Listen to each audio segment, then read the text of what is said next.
Hi witches! So today, to wrap up the week, we are finally going to be chatting about the upcoming holiday of Imbolc. So I do have a video from last year where I did talk about this, so I'm going to link that down below. But today I kind of wanted to review some of that and go a little bit more in depth on some spellcraft or some workings that you can do for this holiday. So first of all, what is Imbolc? So this is a holiday on the Wheel of the Year, which is a series of 8 holidays often celebrated by Wiccans or pagans. So it was kind of popularized with Wicca, but as people kind of became disillusioned with Wicca, much like myself. You can still follow the Wheel of the Year without being a Wiccan. Your focus, though, for the holiday might be a little bit different than what you would maybe read in a Wiccan-based book. It's kind of just up to your personal preference, but there are a lot of similarities between what Wiccans do and just normal, non-denominational pagans, eclectic witches do. Imbolc usually occurs between February 1st and February 2nd, so it usually starts like sundown February 1st and continues on until February 2nd.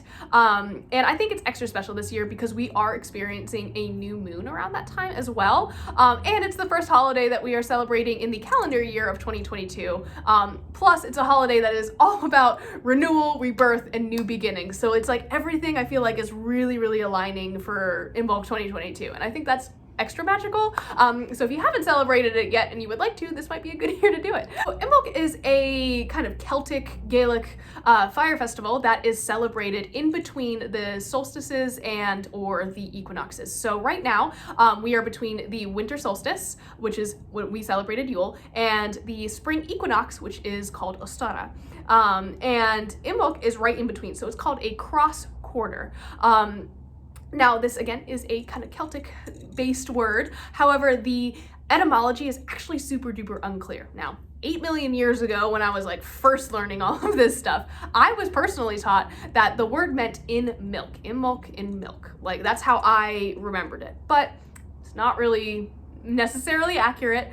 It likely actually meant in the belly, because this was around the time when the female sheep would become pregnant. So this is when they would first kind of start to show that they were pregnant. Imbolc can also be referred to as Candlemas or Saint Brigid's Day. Now, originally the holiday was centered around the pagan goddess of Brigid, but as Ireland and the British Isles in general was becoming Christianized in the early centuries of the world, in the 6th century, there was a saint named Saint Brigid of Kildare, and she grew in notoriety. She's kind of seen as the patron saint of Ireland, and she is associated with many things, specifically poetry, healing, protection, crafting, blacksmithing, livestock, and dairy production, as well as fire and sometimes the sun. A lot of Celtic practitioners center Brigid in their celebrations, but others focus more on the environmental aspects of Imbolc. We are moving forward into spring, the earth is kind of coming back alive, and the earth is awakening, right? So if you are a witch who does not want to work with deities, you're like, look, sounds really cool, but the Brigid thing, don't worry about it. There are other ways to go about that, but as a rule of thumb, it is good to kind of read up maybe on her mythology and understand why we are doing the celebrations that we are doing, even if you are not taking away the religious lessons or religious importance of it, if that makes sense. So totally cool to focus only on the elemental stuff or the way the earth is changing and not necessarily the religious stuff, but it is good to have an understanding of where the traditions and the things that you're doing come from. So fun fact, the Republic of Ireland, starting in 2023, so next year, is going to recognize Imbolc / St. Brigid's Day to be a yearly public holiday, and I think that's really, really awesome and cool. So you don't really see a lot of pagan holidays being publicly recognized, so I thought that was really neat. And go Republic of Ireland, I guess. I'm not sure if that's a controversial thing to say, but I just think it's cool that holidays are being recognized. Anyways, no matter what you are focusing on this year,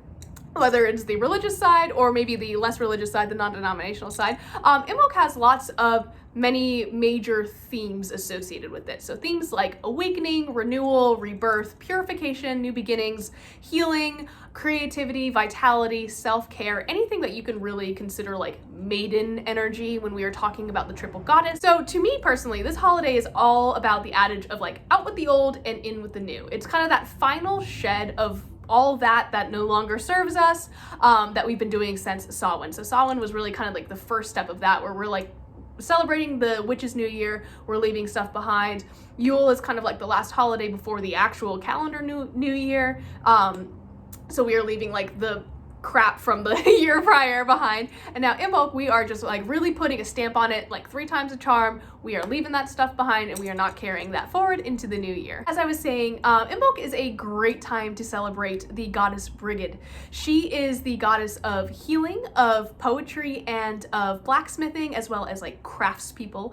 She is the goddess of fire, as well as a solar deity, and also is associated with the hearth and coming back to the hearth. So there's a lot of things going on, but she is a very notable figure in Celtic mythology. She's also associated with the fertility of the land, of people, and of animals, and is specifically connected with midwives and newborn babies. So that is kind of like the overall for her, right? If you would like to learn more about her, definitely research it on your own and learn her mythology prior to Imbolc. I think it is wonderful. I just don't have time to cover it in its entirety in this video. So this is your challenge to go research things. Yeah, if you don't necessarily work with Brigid, that is a-okay, no worries. Though I do recommend having some sort of representation of her or something related to her on your altar for Imbolc.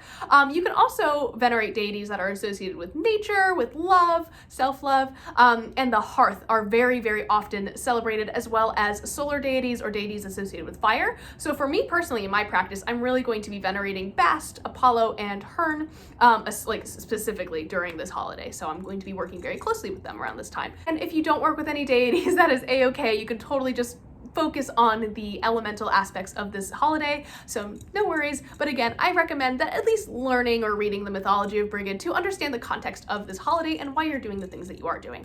Now, as pagans, we love to celebrate with food. And as with all other holidays, we have some food correspondences for Imbolc. So I'm going to start going into some of the correspondences for this holiday. Personally, in terms of food, I'm going to be making a really creamy pesto ravioli dish, which is going to be amazing. But I saw recently someone was talking about making focaccia, and I think I'm going to like steal their idea and make that too, because that sounds amazing. But really, I'm making this because it's kind of like the height of indulgence and comfort food for me, which is something that I think is kind of associated with this time as well. I mean, it's still winter, it's still cold. We're still allowed to eat comfort food and stuff, but there are others, perhaps more like traditional foods that you might want to make. So if you are focusing, if you're a kitchen witch, this is your time to shine. Holidays always are. But preparing foods with potatoes, carrots, or other root vegetables, soups, stews, like really nice breads, mead, grain, and oats. So maybe like if you are doing a more low energy version of celebrating this holiday, making some oatmeal. But the biggest thing that Imbolc is focused on is dairy and milk. This is really fun, especially if you have kids, because one of the activities that is associated with Imbolc is actually making butter. So if you have not taught your kids how to make butter just by like shaking a jar back and forth, seriously, I had so much fun doing it as a kid. So if you are a witchy parent who's like, I don't know how to bring my children into this, give them jars of like milk and let them make butter. It's really fun. And I'm actually going to be doing it this year to like heal my inner child, so get into it. But making butter is a very traditional thing that is associated with Imbolc. I would say that if you are a vegan, it is the thought that counts. So like almond milk is probably fine. Like I feel like the gods are not going to be upset if you're like, hello, almond milk? They're not going to be like, absolutely not. You know what I mean? It's the intention that's there. Now, Imbolc's traditional colors for decorating your altar are a little bit different than the ones that we had been using in the previous half of the year. So I personally try to like make sure that there is like color continuity across all of my various holiday workings. That is only because I went to art school and I am very annoying about that. So you don't have to do that. But for example, for Yule, I use the colors red, green, blue, yellow, black, white, silver, and gold to decorate my altar via chime candles and other little things. For Imbolc, I will be still using white, silver, blue, and yellow, which is why I use blue and yellow during Yule. It's not traditionally one of the colors, but I find that it kind of associates with the sun and also like with snow and ice. Anyways, but moving back to Imbolc, so I'll be using white, silver, blue, and yellow, as well as a pale green and pink instead of the darker, more intense colors like red and green that we see at Yule. So I feel like Imbolc is just such a like light, delicate holiday. It almost feels like frost. I don't know. I just associate frost and like melting snow a lot with Imbolc. So that's kind of the vibe, if that makes sense. If you're looking to stock up on herbs for this holiday, which I mean, like, I will always be happy to give anybody an excuse to go buy herbs and crystals and stuff because, like, treat yourself. But if you're looking to stock up on things that are associated with Imbolc, or perhaps do the Imbolc simmer pot, but just like add some extra stuff, there are herbs that are traditionally associated with this holiday, including angelica root, bay leaves, blackberry, cedar, cinnamon, chamomile, dandelion, lavender, rosemary, snowdrop, willow, and white flowers just in general. So if you see any white flowers, those are super popular symbols for people to use to decorate their altar or sacred space. Now, when I was growing up, I remember like in the early spring, so I lived kind of on this like wetlands area in the woods, and every spring there would be these little tiny like white wildflowers with like little pink stripes on them, and that's how I knew it was going to be springtime. I really feel like that aligns with this holiday, like it's pretty cool. So just my little anecdote. If I find any of those flowers, which I probably won't on February 1st, I will be adding them to my altar. If you live in a warmer area, you might have a better access to this than I do. I live in a pretty cold place, but usually I will use those little white flowers. I'll press them and use them for Ostara. So anyways, moving right along. If you work with any crystals, maybe consider using any clear or white stones such as clear quartz or moonstone. Be careful, it is actually moonstone and not opalite, by the way. As well as stones like amethyst, rose quartz, garnet, and snowflake obsidian. Anything that's kind of like light and just like fits the theme for the holidays. But feel free to add any stones that best serve you. So if you're doing a specific working on Imbolc that maybe is more about like transformation or what have you, make sure to incorporate herbs and things that work for your practice as well. So you're not limited to just the things I list in this video. Some other symbols for this holiday include snowflakes, seeds, and planting, fire or candlelight. The goddess Brigid has a symbol called a Brigid's cross, which I talked about a little bit in the earlier video. It's basically a design made by like bending reeds traditionally, but like pipe cleaners in the 21st century or other things in the 21st century, or keep it traditional. That's completely up to you. But other symbols include sheep, the sun, farm animals, and songbirds, as well as deer. So, being a devotee of a deer-headed god, I am very happy. Let's talk about some of the spells that you can use or spells to perform during this holiday. Now, of course, you can do any sort of spellcraft. As a reminder, it is going to be a new moon around this time, so anything that has to do with intention setting, which is a core concept of this holiday, is fantastic to do around this time. So if you have any intention work or intentional setting work that you would like to do, it might be a really good time to do it. So just something to think about.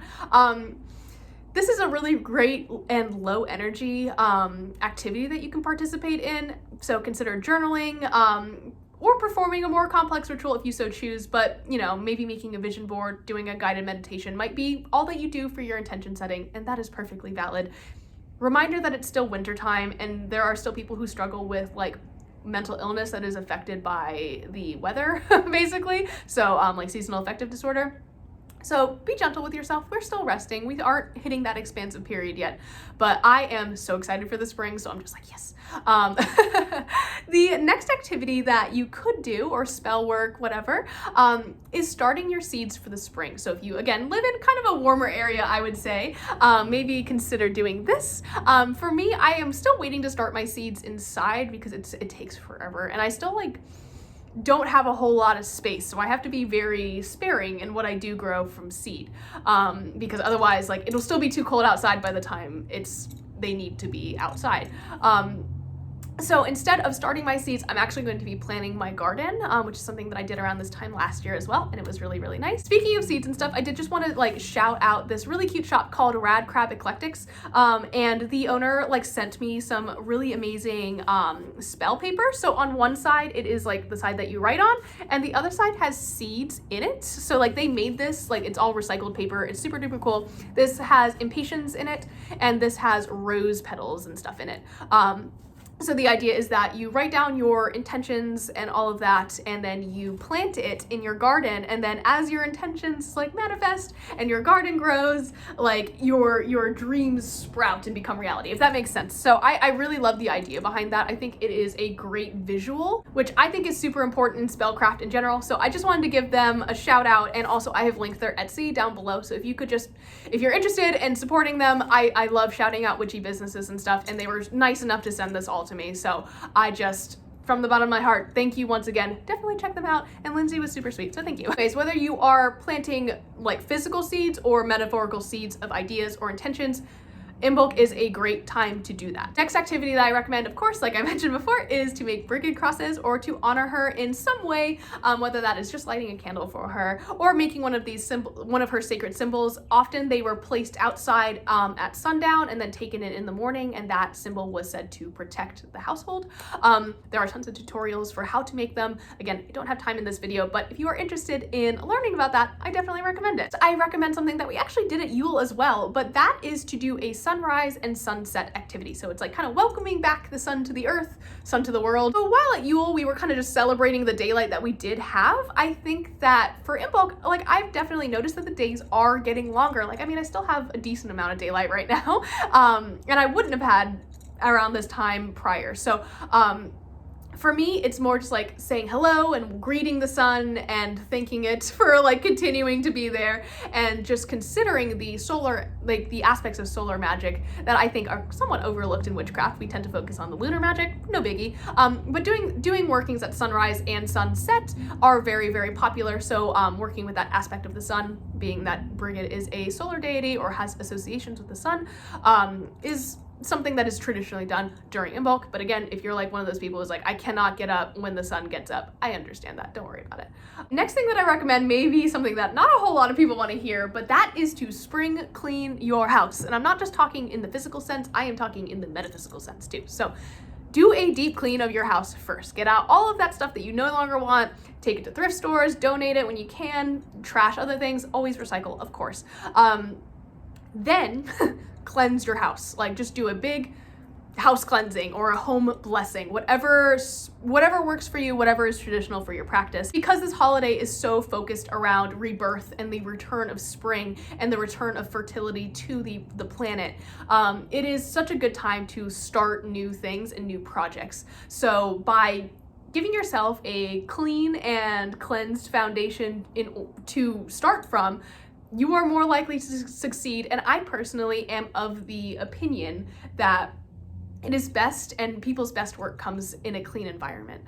So by just like having everything all neat and tidy and ready to go, maybe that's just the Virgo in me. Like, I cannot focus if something's out of place. Like, that's just my brain. But I really, really recommend just like kind of clearing out all of the old stuff that you no longer want to carry with you into the rest of the year. So I hope this video was informative for you. I did link the other videos down below, as well as a video about my Imbolc altar from last year in case you want any inspiration. However, stay tuned till next week.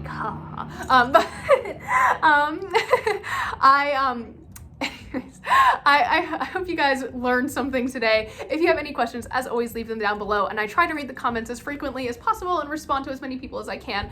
So thank you for being here with me. I really appreciate it, and happy Imbolc, everybody. Bye.